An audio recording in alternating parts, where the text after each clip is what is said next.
6 février 2010, Champhol, Eure-et-Loir. Mise en examen Le laboratoire CAR de Bordeaux André Faure a donné est un alors regard consignement à la justice. Après 5 heures, des larmes aux yeux lorsque ses filles racontent comment CAR leur de père Bordeaux les a violées. a donné un regard à la justice. Confirmé 4 ans plus tard. Ce jour-là, la police judiciaire est mise en alerte. Un homme a disparu. Il s'appelle Alain Leleu, il a 63 ans. C'est un homme d'affaires gérant d'une société de spectacle. Il ne donne plus aucun signe de vie à son épouse, qui s'alarme très vite. Monsieur Leleu a une femme qui vit en Savoie et qui a un problème, elle est agoraphobe. Et cette femme ne sort jamais. Et monsieur Leleu, en revanche, ça fait des années qu'il vit sa vie sur Paris, mais tous les jours que Dieu fasse, il appelle sa femme. Donc c'est elle qui va lancer, en fait, la disparition inquiétante. Les jours passent, mais Alain Leleu reste introuvable. 2 semaines après sa disparition, sa voiture est repérée sur un parking d'Orléans, dans le quartier de la Gare. Les services de police ont géolocalisé la voiture parce qu'elle avait un système, en fait, pour être repérée via un tracker, comme on met souvent sur des voitures pour une assurance. Donc on voit la voiture, ils vont surveiller la voiture 1 jour, 2 jours, 3 jours, rien. Et au bout d'un moment, ils vont amener la voiture au commissariat, ouvrir le coffre et trouver le corps de monsieur Leleu dans le coffre. Alain Leleu est découvert couché en chien de fusil sous une couverture.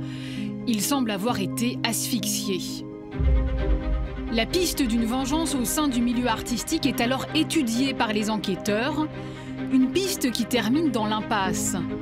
Les policiers soupçonnent désormais une femme. Elle figure parmi les héritiers de la victime. Alexandra Nicolas, une ancienne actrice de films pornographiques, devenue la maîtresse d'Alain Leleu.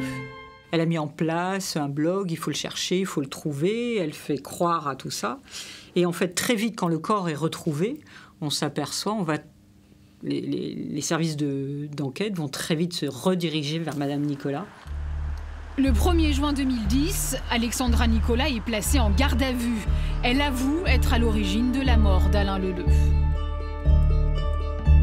Alors qu'il était assis sur un canapé, elle dit l'avoir strangulé en le prenant par derrière, ce qui est compatible avec les constatations du médecin légiste. Alexandra Nicolas raconte sa version des faits. Le 6 février, Alain Leleu passe l'après-midi dans la maison qu'il lui a offert à Champhol, près de Chartres. Elle repasse du linge dans le salon lorsqu'une dispute éclate. Alain Leleu insulte sa fille. Furieuse, Alexandra Nicolas l'étrangle jusqu'à l'étouffement. « Je voulais qu'il se taise », dira-t-elle. Incapable de transporter le corps de 120 kilos, Alexandra Nicolas fait appel à son amant. Ensemble, ils cachent le cadavre d'Alain Leleu dans le coffre de son 4x4.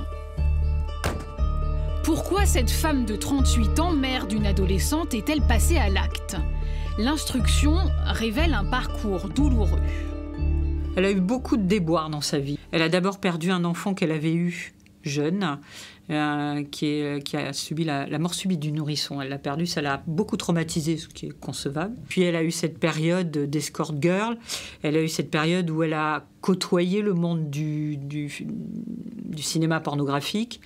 Alors elle n'a pas fait beaucoup de films, il ne faut pas s'emballer, c'était pas une star à ce niveau-là, mais elle en a fait. Donc elle a tout c'est un portrait assez détonnant, escort girl, le cinéma pornographique, la violence. Voilà la personne qui se présente à la cour d'assises.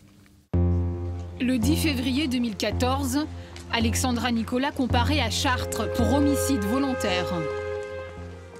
C'est un acte de passion, effectivement, de colère, mais que c'est un acte qui n'a pas été réfléchi, qui n'a pas été voulu dans sa finalité. Devant la cour, l'accusée assure ne pas avoir mesuré son geste, qu'elle était dans un état second au moment de l'étranglement. Elle dira « j'ai voulu qu'il se taise, je voulais qu'il se taise ». Je veux bien entendre ça. Dans ces conditions, je passe et je dis « mais tais-toi, pourquoi pas ?» Là, elle passe, elle croise, d'accord? Et quand la table à repasser s'écroule, elle ne lâche pas. Une table à repasser qui s'écroule, vous tombez, vous lâchez tout, par réflexe. Elle ne lâche pas, donc elle va se pendre encore plus et rester derrière et tenir. Il est mort au bout de plus de 5 à 10 minutes. Mettez en route votre portable, mettez en route le minuteur, vous allez voir 1 minute, mais c'est long, c'est extrêmement long. Malgré l'évidence, l'accusé persiste sur sa défense. Alexandra Nicolas nie également avoir été la maîtresse d'Alain Leleu. Il était comme mon père, affirme-t-elle. Un témoignage, là encore, peu convaincant. Les enquêteurs ont mis en exergue que, il lui a acheté une maison, il lui a fait des virements, il lui payait tout. Elle estimait qu'elle travaillait au sein de la société, on n'a pas trop compris ce qu'elle y faisait, à quoi elle servait. En tout état de cause, quand il voyageait, il ne prenait qu'une seule chambre. Sauf erreur de ma part, je ne dors pas avec mon père.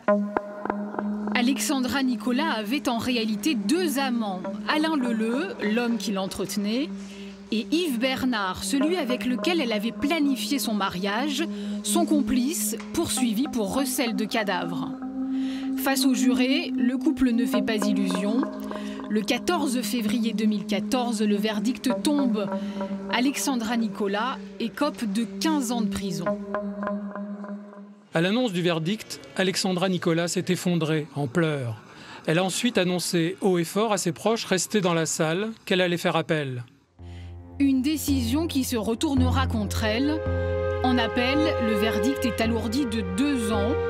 Alexandra Nicolas est condamnée à 17 ans de réclusion criminelle pour avoir enlevé la vie d'un homme qu'elle voulait à tout prix faire taire.